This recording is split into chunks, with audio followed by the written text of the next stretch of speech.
Sweden में कुरान पाक की बेहुरमती। वज़ीर आज़म शहबाज शरीफ का जुमे के रोज़ यौम तक़द्दुस कुरान मनाने का फैसला। जुमेरात को पार्लियामेंट का मुश्तरका इजलास बुलाया जाएगा। मुल्क गिर एहतजाज होगा। वज़ीर आज़म शहबाज शरीफ की आवाम को रैलियों में शिरकत करने की अपील। कहते हैं कि पूरी कौम एक जुबान होकर शैतानी जहनों को पैगाम देगी। कुरान करीम की इज्जत और हुर्मत हमारे ईमान का हिस्सा है, इसके लिए हम सब एक हैं।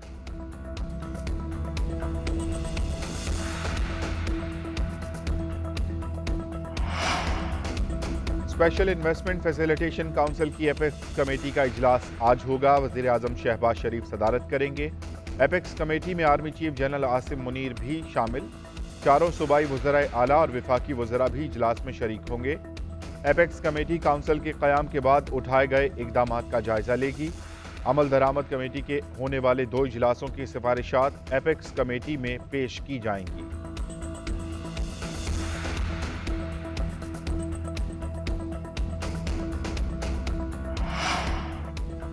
IMF से मुआहिदा होते ही रुपए का अमरीकी करेंसी पर तगड़ा वार। रुपए के मुकाबले में डॉलर की कदर में बड़ी कमी। इंटरबैंक में डॉलर 10 रुपए 55 पैसे सस्ता, 275 रुपए 44 पैसे पर बंद। ओपन मार्केट में डॉलर 5 रुपए कम होकर 280 रुपए का हो गया। मलिक बूस्तान कहते हैं कि पाकिस्तान का जैसे ही IMF से मुआहिदा हुआ उसके बाद डॉलर का रेट नीचे आया। डॉलर 500 रुपए तक देखने वालों की उम्मीदों पर पानी फिर गया। शहबाज शरीफ ने स्टॉक के छक्के छुड़ा दिए। अब हो सकता है कि डॉलर 270 से कम हो जाए।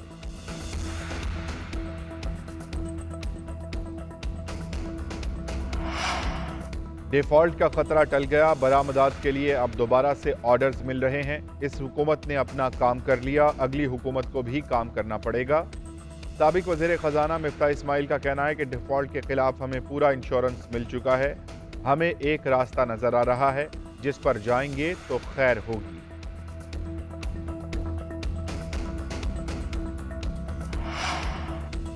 दहशत गर्दी को सिफारती पॉइंट स्कोरिंग के लिए इस्तेमाल न किया जाए। वज़ीर आज़म का भारत को पैगाम। शंघाई ताउन तंजीम के इजलास से वीडियो लिंक खिताब में कहा, रियासती दहशत गर्दी में मासूम लोगों का कत्ल इंतहाई काबिल मजम्मत है। आलमी बरादरी को मकबूजा कश्मीर में इंसानी हुकूक की पामाली के खिलाफ आवाज़ उठाना होगी। सलामती काउंसिल करारदादों के मुताबिक खित्ते में दरीना तनाज़ात का हल किया जाना चाहिए।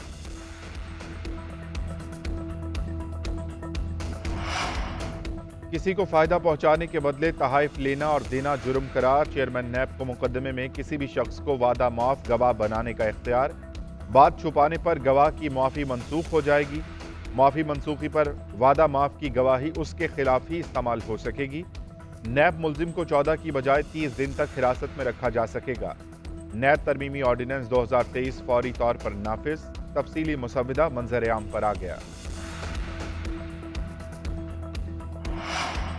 जाली डिग्री केस में वज़ीर आला गिलगित बल्तिस्तान खालिद खुर्शीद नाअहल करार। चीफ कोर्ट बल्तिस्तान ने फैसला सुना दिया। जस्टिस इनायतुर रहमान की सरबराही में 3 रुकनी लार्जर बेंच ने फैसला सुनाया।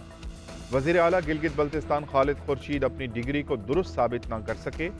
उधर तहरीक इंसाफ का गिलगित बल्तिस्तान में हुकूमत पर यलगार का डट कर मुकाबला करने का फैसला। पार्लिमानी पार्टी का इजलास तलब कर लिया। चेयरमैन PTI की मंजूरी के बाद नए वज़ीर आला के नाम का ऐलान होगा।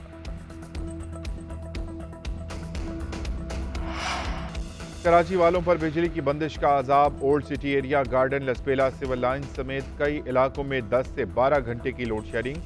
लोड शेडिंग से मुस्तस्ना इलाकों में भी ब्रेक डाउन मामूल बन गया। तुरजानी, मलीर, गुलिस्तान जौहर के एक शहरी भी बिजली की बंदिश से तंग। उधर मुल्क में बिजली का शॉर्टफॉल 5000 मेगावाट तक पहुंच गया। लोड शेडिंग का दौरानिया 10 घंटे हो गया।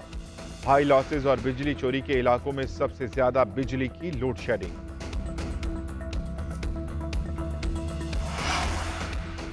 और मुल्क के मुख्तलिफ इलाकों में मानसून बारिशें। खानेवाल, पिंडी भटिया, सांगला हिल, मियांवाली, क्लोरकोट, लैया में बारिश। हवाएं चलने से गर्मी की शिद्दत कम हो गई। कोट राधा किशन में पोल गिरने से दर्जनों देहात की बिजली बंद। करक में दीवारें और छतें गिरने से खातून जाँ बहक, 4 अफराद जख्मी।